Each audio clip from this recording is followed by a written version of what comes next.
व्यक्तिगत रूप से भले ही हो सकता है, व्यक्तिगत रूप से किसी व्यक्ति के साथ कोई आपसी मनमुटाव हो सकता है, लेकिन राष्ट्रीय सुरक्षा और राष्ट्रीय एकता के मार्ग में कभी भी हमारी व्यक्तिगत दुश्मनी और मित्रता बाधा नहीं बननी चाहिए, कभी नहीं बननी चाहिए।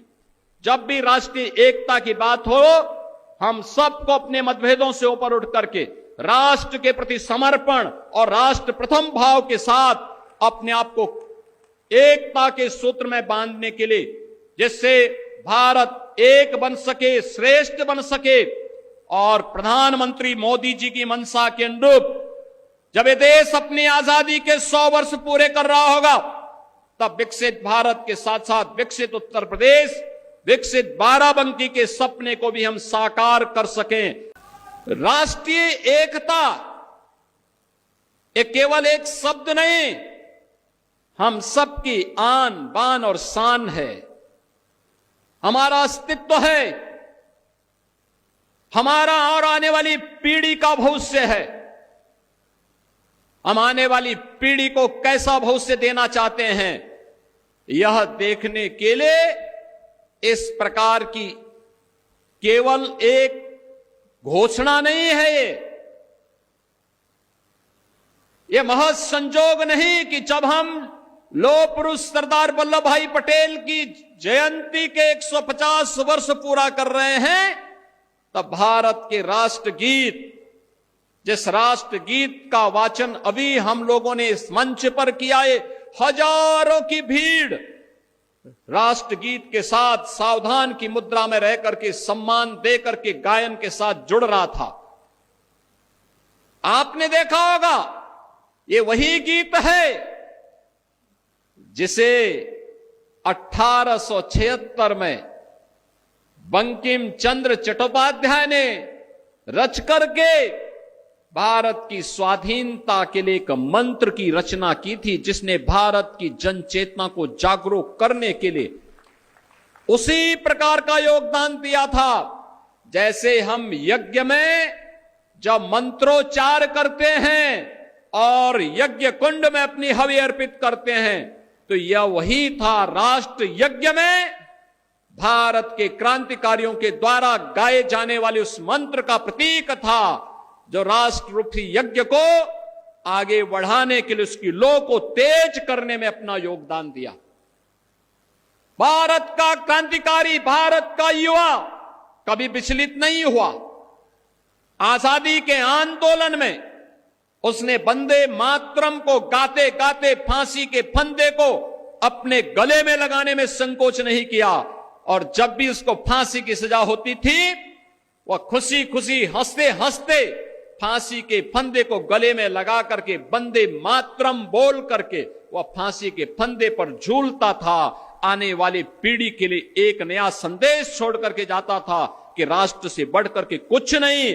अगर हम जिएंगे तो देश के लिए, मरेंगे तो देश के लिए, और कुछ भी योगदान देंगे तो राष्ट्र हमारे लिए प्रथम होगा।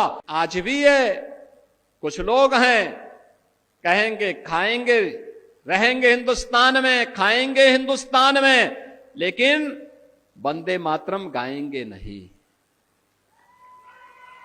हम उनकी मंशा को समझें, हम उनकी मंशा को समझें। ये बाध्यकारी नहीं है, लेकिन यह समझने की विषय वस्तु भी है। जो लोग वंदे मातरम का विरोध कर रहे हैं, वे भारत माता का विरोध कर रहे हैं। यह किसी व्यक्ति के लिए नहीं, यह वंदे मातरम राष्ट्रीय गीत किसी व्यक्ति, किसी जाति, किसी क्षेत्र या किसी एक ईश्वर, किसी एक उपासना विधि के प्रति आग्रही नहीं बनाता है, बल्कि यह तो भारत माता की वंदना है। भारत माता के प्रति हमारी कृतज्ञता है। भारत माता के लिए गाए जाने वाले हमारे उस स्वर का प्रतीक है, जो हमारे अंतःकरण के भाव को व्यक्त करता है। और यह सच है, हमने देवी के 3 रूपों को महादुर्गा, महासरस्वती और महालक्ष्मी के रूप में ही पूजन करके भारत और भारतीयता को आगे बढ़ाने की शक्ति अर्जित की है, तो स्वाभाविक रूप से वंदे मातरम के माध्यम से भी इस सस्य श्यामला मातरम की इस भाव को ध्यान में रख करके हमने उसे महादुर्गा, महालक्ष्मी और महासरस्वती के रूप में उसकी वंदना करके भारत के प्रत्येक नागरिक से यह आग्रह किया है कि वह वंदे मातरम के साथ जुड़े, भारत की राष्ट्रीयता को मजबूती प्रदान करें। याद करिए, जिस गीत को स्वयं स्वर दिया हो गुरुदेव रविंद्रनाथ टैगोर ने, उस गीत का विरोध किया जा रहा है। भारत का क्रांतिकारी जिस गीत को गा करके फांसी के फंदे पर चूमता था, उसका विरोध किया जा रहा है। भारत की एकता और अखंडता का प्रतीक जो गीत है, उसका विरोध किया जा रहा है। इस विरोध के लिए कोई जगह नहीं होनी चाहिए, हमारे यहां कोई जगह नहीं होनी चाहिए। और इसीलिए मैं आप सबसे अपील करूंगा, बहनों और भाइयों, कोई मत हो, कोई मजहब हो, कोई जाति हो, और राष्ट्र से बढ़ करके नहीं हो सकता है। याद रखना, हम सब के लिए राष्ट्र प्रथम होना चाहिए। राष्ट्र सुरक्षित है तो हम भी सुरक्षित हैं, राष्ट्र एक है तो हम भी एक हैं। राष्ट्रीय एकता के मार्ग में सबसे बड़ी बाधा यही है जो वंदे मातरम के मार्ग में बाधा है, यही बाधा है। और इनको पहचानो, इन चेहरों को पहचानो जो शासकीय योजना में हड़पने की होड़ में पहली लाइन में खड़े होते हैं, लेकिन जब वंदे मातरम गाने की बात होती है तो कहते हैं कि नहीं, हम नहीं गाएंगे। बहनों और भाइयों, मैं तो आप सबसे कहूंगा, हमें राष्ट्रीय एकता के मार्ग की इन बाधाओं को दूर करना होगा। ये जातिवाद की राजनीति, परिवारवाद की राजनीति, क्षेत्रवाद की राजनीति, मत और मजहब के नाम पर विभाजन, समाज में किसी भी प्रकार की उस दुष्प्रवृत्ति को जो भाई को भाई से लड़ाने की, जाति को जाति के साथ लड़ाने की, एक क्षेत्र को दूसरे क्षेत्र से लड़ाने की, किसी दुराभिसंधि पर आधारित हो, उसको कतई हमें स्वीकार नहीं करना चाहिए, कतई स्वीकार नहीं करना चाहिए। याद करना, यह देश का इतिहास इस बात का गवाह है, और मैं बार बार इस बात को कहता हूं, ये जो देश गुलाम हुआ, ये ऐसे ही नहीं गुलाम हो गया था।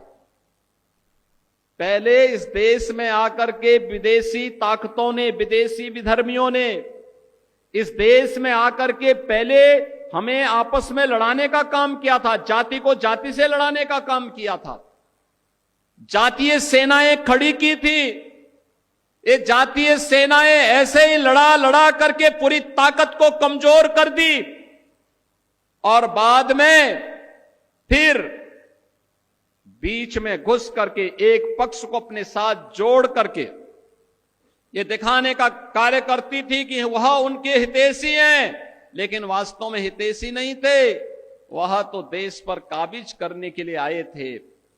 बहनों और भाइयों, इतिहास केवल पढ़ने की नहीं, आत्मावलोकन का एक अवसर भी हम सबको देता है। इतिहास की गलतियों का परिमार्जन जितनी जल्दी हो सके हमें करना चाहिए, और इतिहास के गौरवशाली क्षणों से प्रेरणा प्राप्त करके आगे के भविष्य को स्वच्छ और सुंदर बनाने में हमें योगदान देना चाहिए।